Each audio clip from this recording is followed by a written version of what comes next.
guess everyone's here, so we don't really need to keep that. We got everybody here. Okay. Does everybody know everybody? Okay. Should be some You want- introductions. I'm Bill Hughes. Let's. Do introductions around the board? Yeah, sure. Do you know, is that he's Harvey Million? Or Matt Harline? Harvey Million Jr. Harvey Million Jr. Sorry. All right. This is Mary Beck, City Attorney. City Attorney. Mark Mustang. I'm here too. All right. And I would assume first order of business might be to appoint or elect chairman. Well, the first thing, we had the approval of the minutes first, but we could switch them around because it'd be easier to run the meeting, I guess. Yeah, no, sorry. Maybe it's good to explain that the reason that the mayor has appointed Harvey as the replacement for Pat Olson, who resigned, who was the chairperson. And this is the meeting that would be appropriate to elect officers, which need to come from. It says the chair, but I would say the vice chair and the secretary all need to be and have been in the past from the non-city people, the 5 people on the board of aldermen who are non-city. So Non-elected officials, non-city employees. non-city employees and non-elected. So we're going to number 2, number 3 on the agenda, or number 2 on the agenda? Number 3, I think. We'll table number 2 and move to number 3, unless there's some objection. So Harvey Million, as Merritt was mentioning, Harvey Million was appointed to fill the unexpired term of Pat Olson, and then Lee Allen was reappointed for the full term. Previously, before Don Bagley was vice chair, Lee Allen was our secretary, and of course our chair. So we need, I guess, the motion for somebody to be chair.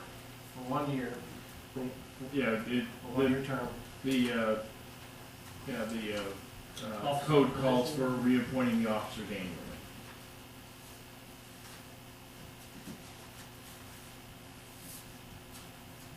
Anybody want to raise their hand? The motion would be to elect, I guess, technically. It Right. says the commission shall elect annually from among its members, its own chairman, and then it talks about how the chair is to be among the. Nominate. Shall be, well, yeah, I guess you could if you want to, if no one is. I would nominate Lee Allen Smith for chairman. I would second that. Will you accept that? Sure. Any others? Sounds good to me. All those in favor? Aye. All right. Opposed? Congratulations. Would you like to start your presiding your term? Did you have a speech that you want to plan for? Nothing prepared. I'll work on it. So now we need to have a nomination for second. Vice chair? Vice chair. Sorry. Any nomination? I'll nominate Don Bagley. I'll second it. If you'll I'll have do it your again. position. We have a nomination and a second. All those in favor? Aye. Opposed? Thank you. And then the secretary's position is largely ceremonial, honorary. I think I take the actual minutes, and of course we do have a video record too. Somebody, Second nominations for secretary? You want to do it? Sure. I'll nominate Gail Hughes for secretary. Second. We have a motion and a second. I guess we should ask if anybody else actually wants to. Sorry. and I'm sorry, who was the second on that? Dr. Decker. That's what I thought. Any other nominations? No.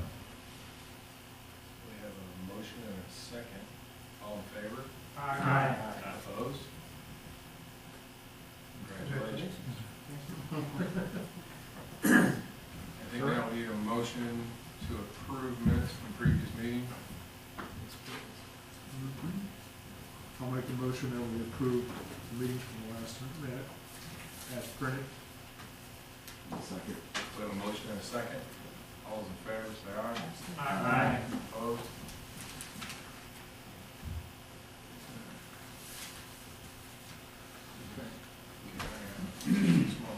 Okay, There that leads to the major piece of business we have before us. We have a third plat, and I got, if you don't have it in front of you, we also have it up on the board for all of those of you in the audience.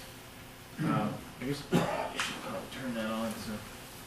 So, the Cobblestone Lake Estates was the preliminary plat was presented in 2008, and shortly after that, the first of 3 phases, Plat 1 was approved and has been built. Plat 2 was approved in 2012 and has largely been built. And then this is the third and final. This would finish out the entire plat as almost exactly as originally presented. There are a couple of going through the requirements for the subdivision. They have almost everything they need. There are a couple of items which, if I had the applicants here, would help. You may notice that the actual plat, page 1 and page 2, is a 2-page plat, as opposed to just a single page. The part that is actually recorded. On page 2, you see lot number 48, which is the lake.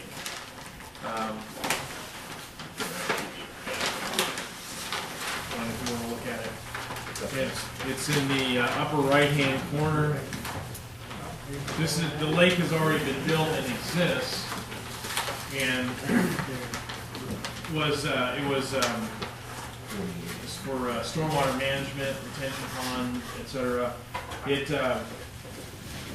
in the original covenants, it mentions lot 48 and dedicates it as a public space. What I would like is if in the final version, the language in the covenants that were written in December of 2007,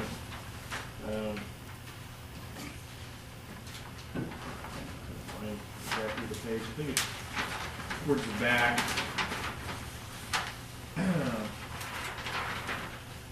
This was not submitted. The lake area, as described in the covenants that were submitted, I believe with the second plat. But the underside agrees that not later than 31st day of December 2010, the underside will convey to the association described below herein fee simple and marketable title, in fact, etc., etc. Anyway, lot 48 of Cobblestone Lake Estates.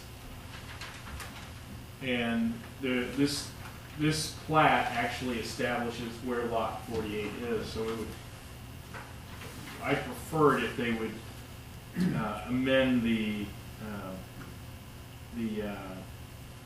covenants to reflect that it's the lot 48 that was actually platted at this point.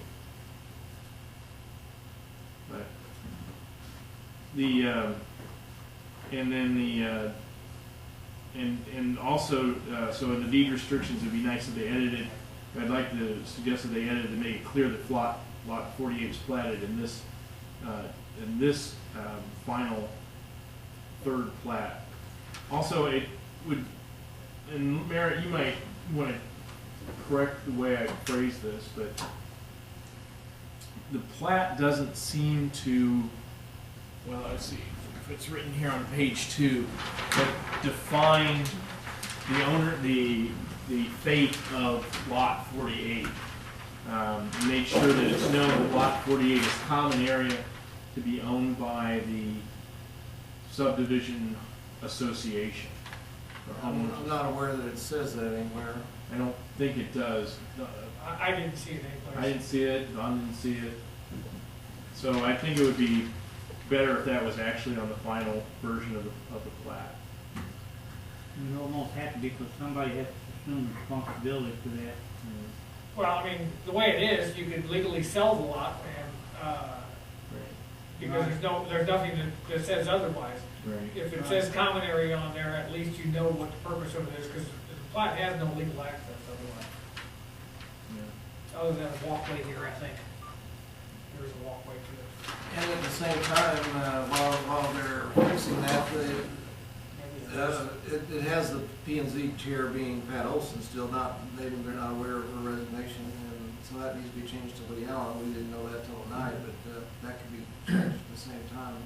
The other things, I think what Matt is saying is well taken, that, Well, Don pointed it out to me. so- okay, I don't want to take the credit for it. Lot 48 was not even platted at the time that the subdivision, the covenants were, I guess, were signed and recorded, so that would seem to be premature to talk about Lot 48 when there's not even any Lot 48. Yeah.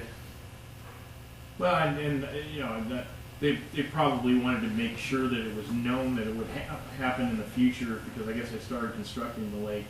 But yeah, there was, like Merritt says, there was no such thing. So now that there is such thing, it'd be good if that was noted.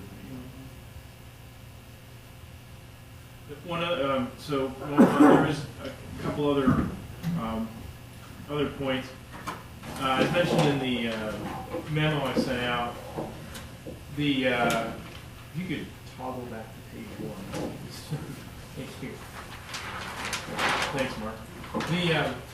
At the north end of the subdivision, or on the right side of the page, perfect. The Lockport Drive comes to a stub terminus there.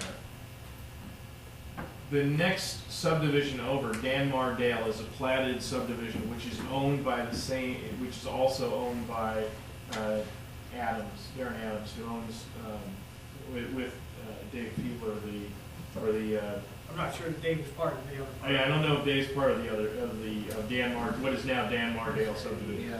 Yeah.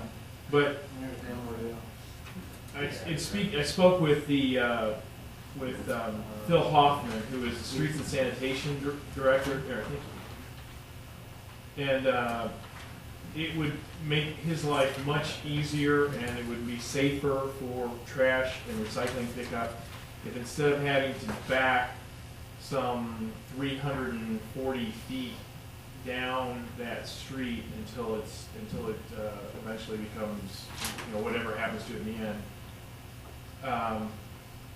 It would be, we would like to ask him to do an off-site improvement, to put in a temporary turnaround bowl.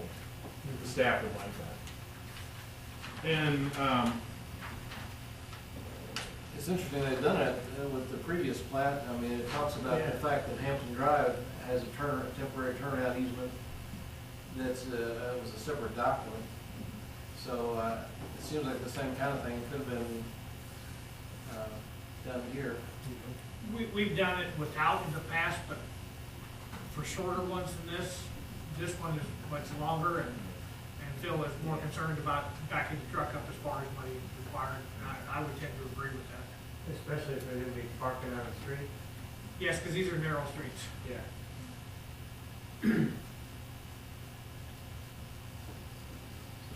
Yeah, I don't think that's too much to ask for, at least a temporary turnaround. Yes, right. outside. And then finally,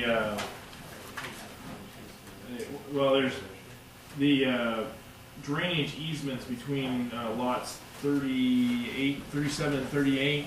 Yeah, 37 and 38. It's on the it's on the east side of the subdivision, or the bottom of the page. That's shown as a 16-foot wide easement. Our standard easement is 20 feet. I don't know of any particular reason why unfortunately the owners are not here. It's sort of incumbent on them to make a case for why they want to take off that 2 feet on each side of the given the size of the lots, I really don't see any justification for reducing the size of it. 20 feet, which is our standard easement, you know, 16 foot. I think it should stay 20 feet. I mean, that's what, what the normal is. Was there something in the past one time where some other town, it was 16 feet? Columbia is 16. Yeah, I was thinking that came up before in one of the subdivisions, that they had drawn it to Columbia specs, Right. and that's all it was. And I'm sure that's what they've done again, but, you know, Yeah. they still gotta abide by our specs and ours. Yeah. It says it's 20 unless approved otherwise, so we have the option of doing less or even more. Right.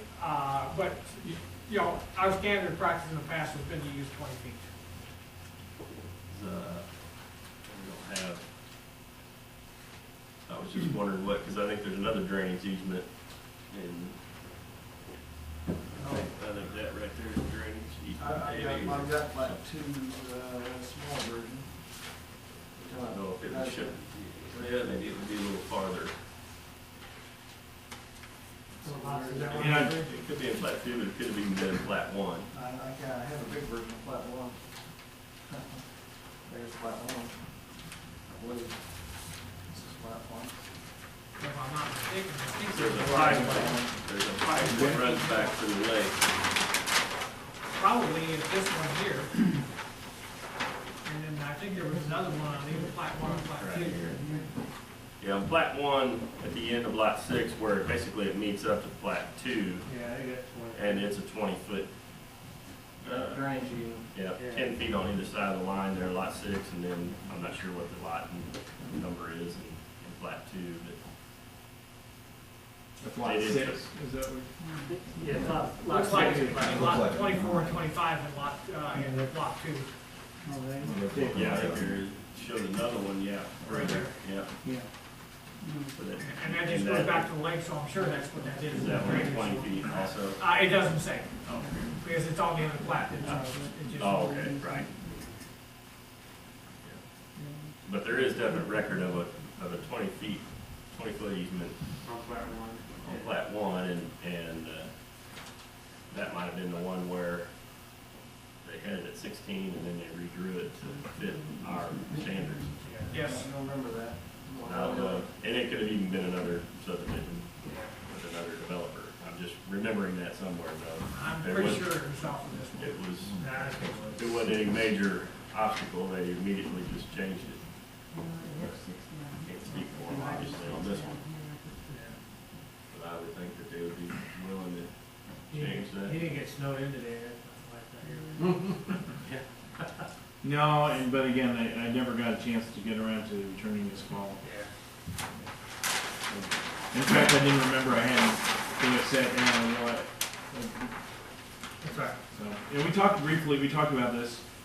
We sat down, actually sat and talked with the developer about this. I did not catch the drainage easement width. Actually, what I mentioned tonight, we talked about the temporary turnaround. He said he'd rather not. I talked to Bill after that. Bill said he'd really rather have it for that length. So the other things are, unfortunately, things that Darren has not had a chance to respond to yet. He does show a temporary turnaround at the end of this, on the plat, in those lots 29 and Yeah, 28. but it's on site. But it's on site, and if Oh, you well, that's run the curves curve. through there, Right. you can't do that. So Right. my recommendation is, since Darren does own the land on the other side, that they make an off-site temporary turnaround. What was the reason for rather not? There's some expense. And then, you know, you gotta throw some rock out there and you gotta kind of keep an eye on it until Keep it maintained and. keep it maintained until, you know, and every, you know, he's in the business to make money, and profit is revenue over expenses, and that, there's no chance to recover that for a while. It's that. I just wondered if there was a good reason. Well, also, you can remember too, not only do you have to worry about trash truck backing up, but school buses getting down in there. Mhm. school bus has nowhere to turn around either. Right. So, Right. and they'd have to, again, back up the same distance as the trash trucks would, or a fire truck. Or let people out the corners and walk, which.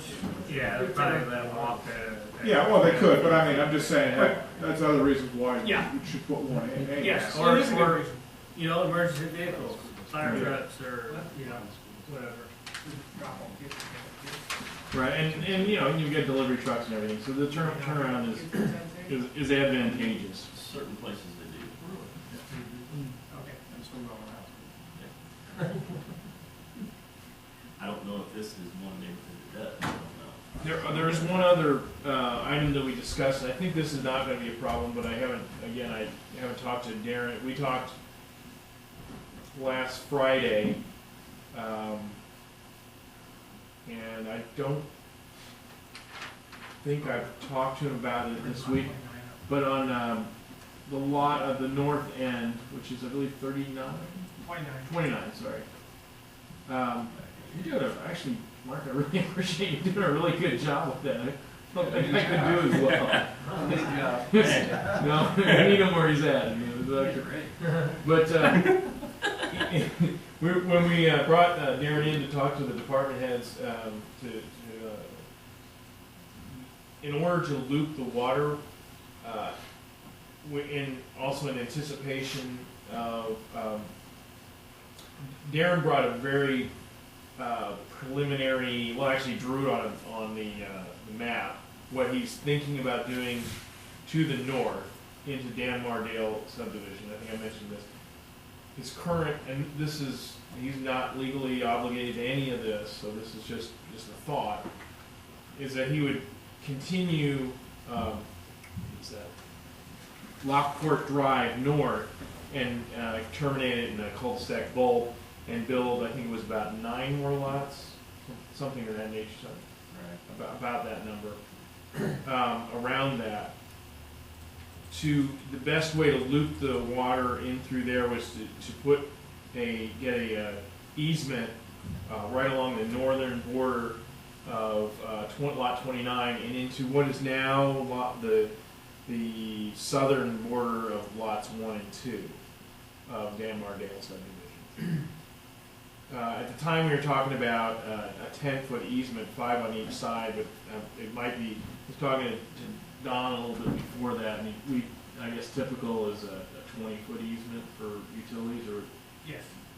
so it might be, again, these are large lots. That one is almost 110 feet wide. It's not known how big the lots will be in the new Dan Mardale, or whatever it is, but they were, the way he sketched them very quickly, they were pretty good sized lots also. Go ahead, Dave.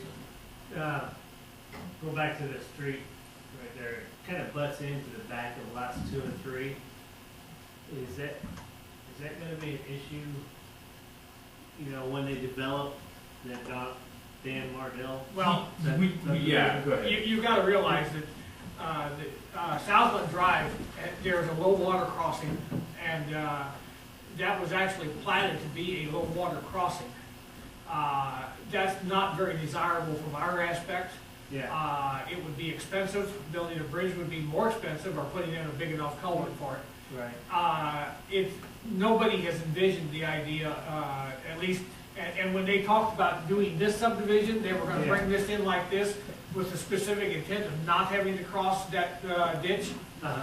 and then the access would be through here, so they would have to replat these lots and develop a street Okay. that would go into it to take care of these lots. Okay. Because coming in from the other side would just be too expensive to take care of it, and it's not desirable from our viewpoint to have a low water crossing in the city. Okay.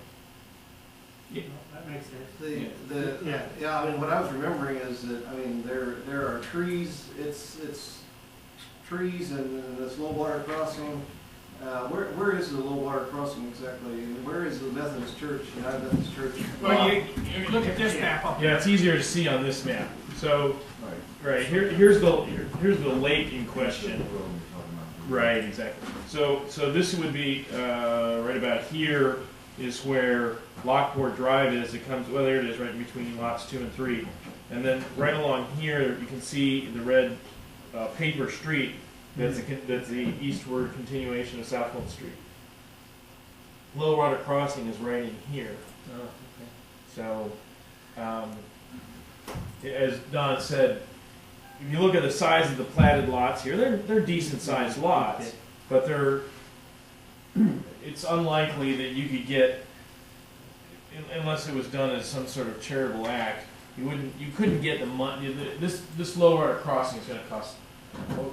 What was the? Even a low water crossing would cost a fair amount of money for us to make it something other than a low water crossing, which would be much more desirable from Right. the city standpoint. Right. Well, It would be very expensive. because the Low Water Crossing, as it was described, even back then, what Darren was telling us in the meeting we got together, he's going to have huge culverts underneath it, and the cost I think was hundreds of thousands of dollars. Oh, wow. So that's, it's Cost prohibitive. cost prohibitive. You're just not going to get that back out of here. And I don't know that that's a desirable, like Don's saying, that's not necessarily a good solution. A true bridge is going to be $500,000. One of the problems with Dan Mardale and Southland subdivision is that those were subdivisions that were platted before we had any regulations. Okay. So we cannot require, I remember when my parents lived on Southland Street that the streets were not even paved. And the lot owners had to pay for the asphalting of Southland Street as far as it is, because the developer wasn't required to do that and chose not to do it. And it was probably not, some of those houses were not built till later. It was a subdivision was platted sometime ago. Dan Mardale is Dan Doty, and Mars Margaret, and Dale is Dale Doty. Okay. If you know the Doty family, they were early builders. Okay. Dale Doty was, and Dan was his son, and Margaret was his wife.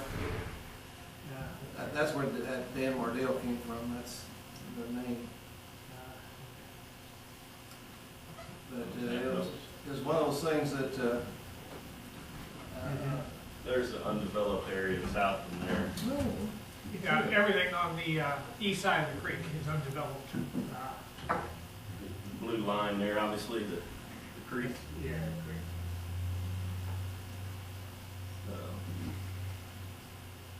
And that lake that's right there, that's lot 48, right? That Yes. was- Lake. yeah. Rectamundo.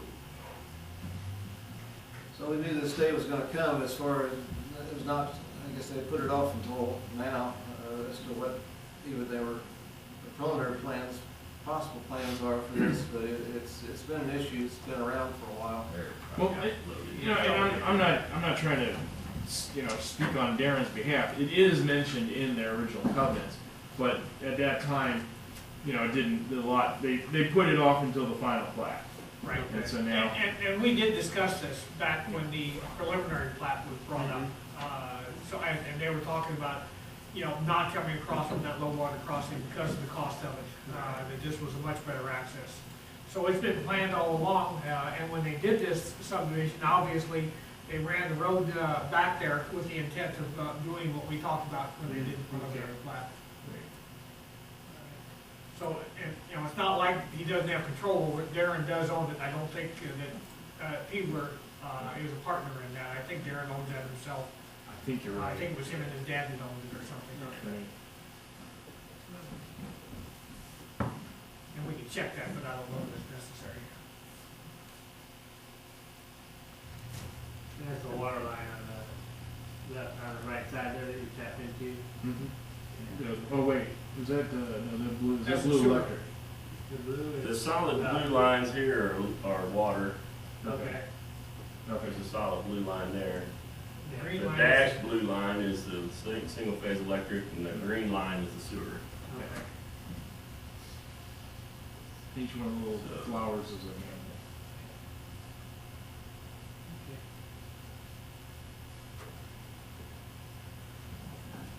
How appropriate.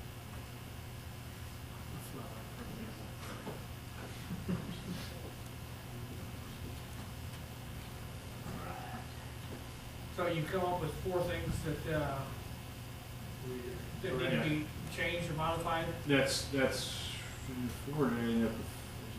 Oh, there's actually 5 with the easement on the north end of lot 20, a 10-foot easement on north end of lot 20. Okay.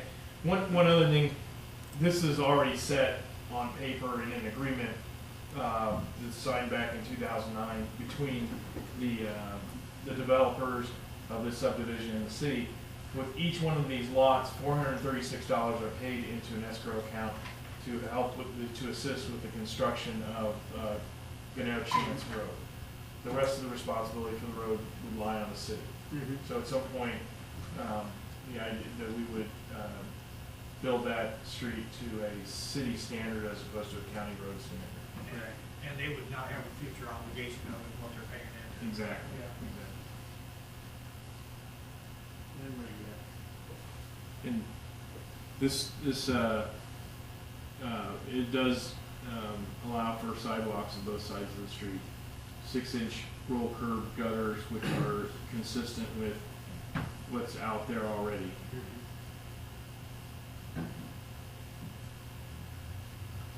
So the 5 items are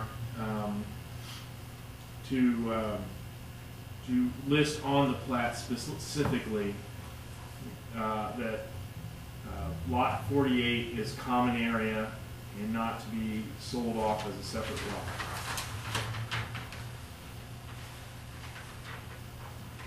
The second one would be that the covenants reflect reflect the correct date of the platting of lot 48, and that in keeping the language that it is to be held in common and owned by the association. Owned and maintained. Right. Right. Put these in, so I have them in correct order in my notes as I'm talking.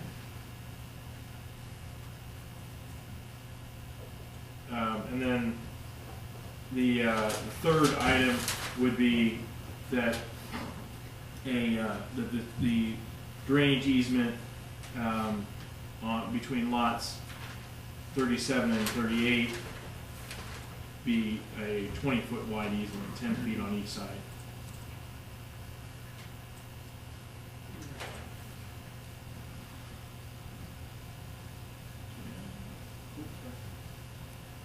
The fourth thing would be to have a temporary turnaround north of the adjoining property. And Darren did not say that there wasn't much implied. He'd say he preferred not to, but if he's asked to, he will. And then the final thing, the fifth thing, is a utility easement on the north 10 feet of lot 29. You might want to add a 6th thing Yeah, about Lee Allen Yes. and that. Right. Right. Yeah. We would just need to scratch those out. Right. If they're going to change these other things, it'd be easy enough to change Absolutely, I that. apologize. You mentioned that on. That's what we need to put on there. Are there any other, and also I believe while we're at it, the name of the city clerk. Heather Lockett? That'd needs to be changed. It's now Heather Russell. Yeah. Oh, I didn't know she was up Yes. there. No. Okay. Is there anything else that on the has anyone else changed? No, my name's still the same. It's still the same. You didn't get married or anything? Make sure that it shows up as Floyd the barber. No. Yeah, why not? Only if that becomes his legal name between now and time. That's not going to happen. That's not gonna Never know. Just Lloyd lost. That's right. And this would Alderman on Monday would be planning to adopt an ordinance to approve the revision, I mean, the final plat as revised. It's on the agenda. Yeah. Yeah, that's a quick turnaround. Yeah. But if they can get it all done, if they agree to all that, yeah, it would be acceptable to be approved on Monday. So I'll give them a call first thing in the morning. Again, I'm sure something came up, because like I said, Dave gave me a call, I just never called him back. So what you're asking for now is a vote of this commission to recommend approval of the final plat 3 with the revisions noted? Unless there are other comments, yes. Anybody care to make a motion? I'll make a motion that we approve it As amended. as recommended. Recommend approval. Recommend approval, yes. As amended. Conditional approval based upon, whatever it is. We have a motion and a second. Any discussion? All those in favor say aye. Aye. All opposed? As may arise. I'll just throw out there that I have not forgotten the work that Lynn started on the comprehensive plan. So I don't know if that's a promise or a threat. It's intended to be a promise to continue that work and see it through this board and on through the Board of Aldermen. I would the school of city administration that I grew up in, I guess, I don't know if that's really the right way to put it, would suggest that some public input would probably be good to make it a community effort, but, you know, I can say that James isn't here, so I can say that, but, It's on tape though. but for it to be a comprehensive plan of the community, I think it's a good idea to get. I think the last one was pretty much taken on by one individual. Yeah. Pretty much. The one that's on the shelf, I believe, is from 1987. Probably. You know, Mexico just went through a process, and they loved what they did, but it was expensive and it required. But Jim Everhart was also retired and dedicated full time to his Right. Right. Yeah. Where Yeah. Lynn really didn't have much. No, it didn't. He is now. He does now. He does now. Lynn's retired now. You're volunteering him for this? Well, he's not here. You don't have to, you don't show up to the meeting. That's right. He might be watching. Well, we've never figured out how to stream them. So unless he's left some device, he was in the military for a number of years, and it was possible. But yeah, no, I think that's it's so obvious when you say it that way. But yeah, I would like to see us get you know, a substantial, without dragging the process too slow, public input. I mean, the whole basis of, I'm going to get a little philosophical here, but the whole basis of zoning is that your rights are protected if you limit the ability to do certain things on certain pieces of land as part of a plan. Without a plan, the basis of Euclidean zoning is lost, and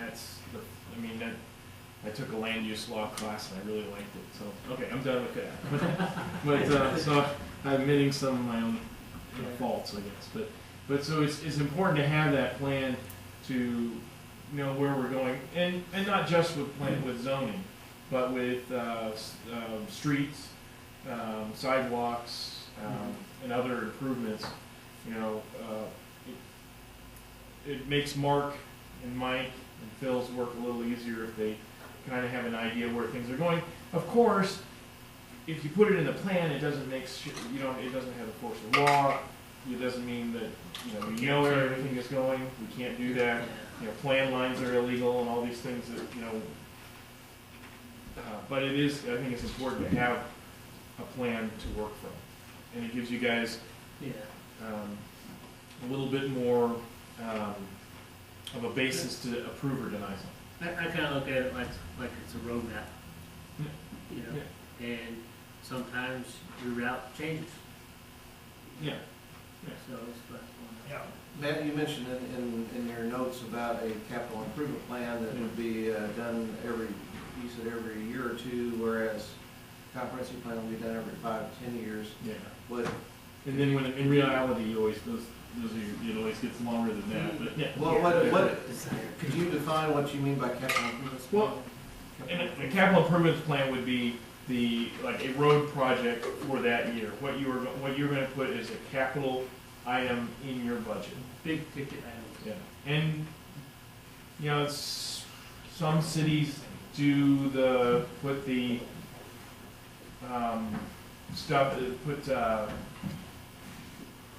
the whole capital improvement project out, or most of the capital improvement, I think the whole capital improvement project before the planning and zoning committee, but I don't know if that, I think that what I would see is this looking once, you know, about every fall before we start the budget process of what the major road projects are. Not overlay, that's different, but, and we may not have one. We did Switzler Street recently. We may, at this size of a community, we may not have a major road project but once every 5 years or so. Right. Mm-hmm.